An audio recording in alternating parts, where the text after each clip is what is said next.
This hearing will come to order. Good afternoon. I want to welcome our witnesses for today's Personnel Subcommittee hearing, and I want to offer a very special thank you to Ranking Member Scott for helping on this committee and doing it on rather short notice, and also for our other members for joining us as we examine opportunities to save money at the Pentagon. Members of Congress, and this committee in particular, have a responsibility to root out waste and price gouging in Pentagon spending. We owe it to the men and women of the military who rely on us to fund the equipment activities they need to defend us, and we owe it to the taxpayers who foot the bill. I don't think it will be a surprise to anybody when I tell you we have a lot of work to do on this front. This year, the Department of Defense requested $842 billion in funding. And just last month, negotiators had barely agreed as part of a bipartisan deal to lift the nation and avoid default on the nation's debt to limit this year's department funding to only 100% of the amount that the department actually requested in the budget. While the defense industry howled that $842 billion was simply not enough. Now, some of my colleagues have already pledged that by the end of the year, they will pass a supplemental budget to give the Department of Defense more money and are currently drawing up plans for billions more in spending. If another huge supplemental is approved by Congress, the total could be the largest Pentagon budget since World War II. I support funding our military so that it can do its job to keep Americans safe. I support making sure that service members have the pay and benefits they deserve and the high-quality equipment they need to do their work safely. I support adequate resources for the whole Department of Defense to operate without cutting corners. I support ensuring that Ukraine has the support it needs from the United States to resist Russia's illegal war.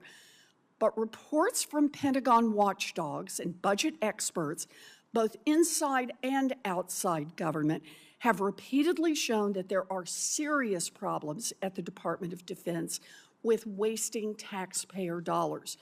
Reports from the Government Accountability Office, the Department of Defense Inspector General, the Special Inspector General for Afghanistan Reconstruction, the Congressional Budget Office, the Cost Assessment and Program Evaluation Office, I've now run out of fingers, and the Pentagon's own auditors have all identified billions and billions and billions of dollars that do nothing more than line the pockets of giant defense contractors, often with little or no oversight from the Pentagon.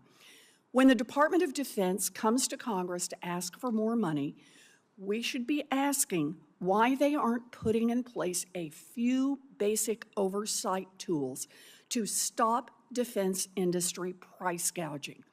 Before DoD gets another dollar, they need to put checks in place to stop paying $1,500 for a medical device that can be purchased at Walmart for $192, and to stop paying $1,800 for vaccines that everyone else pays $125 for. Pentagon officials themselves estimate that savings just from tightening up our practices in hiring contractors, just that one area alone, would be about $44 billion over 10 years. Before we provide more money to the Pentagon, DoD needs to explain to the American people why it is failing to implement basic safeguards regularly employed by both families and businesses. This hearing will focus on a few of the key findings from budget experts. I appreciate their willingness to appear as witnesses. They have identified cost savings across the Pentagon's work, but because this is the Personnel Subcommittee, we're going to focus today on issues of waste related to how DoD buys personnel-related goods and services. I'll note, as a measure of how little congressional oversight there has been and how determined Senator Scott and I are to reel this back in, that this is only the second time in the last 15 years that the Inspector General has been invited to testify before this committee. Before turning to our witnesses, let me briefly highlight two key problems in this subcommittee's jurisdiction that clearly require congressional oversight. First, DoD fails to prevent price gouging by private defense contractors, period. There is no real dispute about this. One report after another from independent Inspector General has documented that DoD contracting officers agreed to pay excessive prices without asking companies for justifications, and that companies delayed or refused to provide cost data when requested. Without that pushback, the U.S. taxpayer is just a sitting duck for defense industry price gouging. By now, most people know that over-the-top price gouging occurs on spare parts and weapons systems. Earlier this year, I called out Boeing for its failure to provide basic cost data for almost 11,000 items.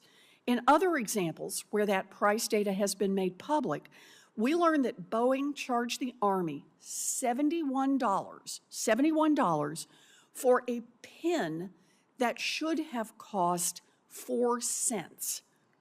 In another case, they charged nearly $1,700 for a ramp gate roller assembly that DoD could have purchased for $8.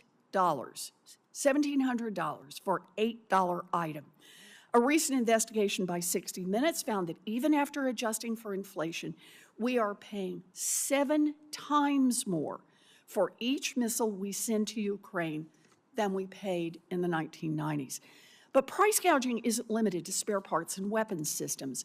It also happens when DoD is paying for health care. This week, I wrote a letter to the Defense Health Agency highlighting pricing on health care items. For example, DoD was paying $1,500 for breast pumps that Walmart sold for less than $200. The agency was paying over $1,800 for vaccines that could be purchased for $125. Multiply that price gouging by the high volume of purchasing in the military, and it is clear that taxpayers are getting seriously ripped off. Another way that taxpayers get gouged is through its contractor workforce. Our nation's defense is often supported through contractors who feed our troops, house our military families, transport needed equipment, and perform a wide range of tasks that in past years were either done by active duty military or by civilian employees.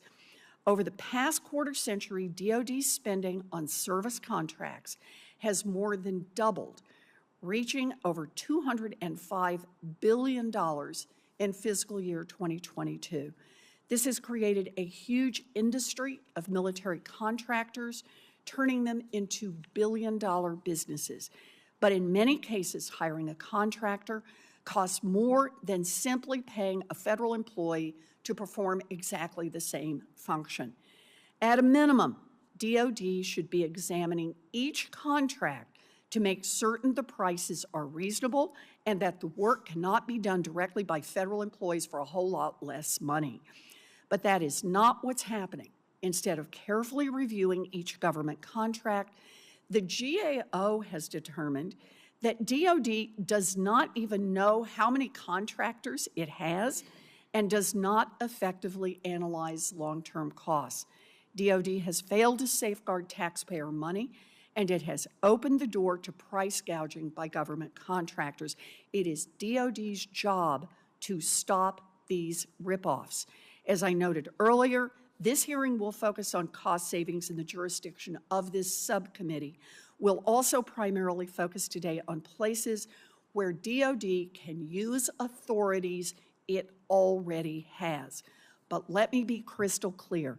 If the Pentagon wants more funding this year, above the 100% of their budget request that has already been fulfilled by Congress, then Congress should, at a minimum, give DoD more access to cost and pricing data from contractors, tie any increases in upfront payments to contractors to requirements that they deliver goods and services on time, remove a requirement in current law that military services must send Congress pricey wish lists for extra spending on top of their annual budget requests, require contractors to disclose changes in average prices and gross margins, and require any DoD component that fails to pass an audit to return 1% of its budget back to Treasury. For many of these proposals, bipartisan legislation already exists to make these changes. If other senators want to dump more money into the Department of Defense on top of fully funding the budget they already have, then they should also support including these common sense measures to fight back against price gouging. So I am pleased that we are here to talk about this, and I call on Ranking Member Scott for an opening statement.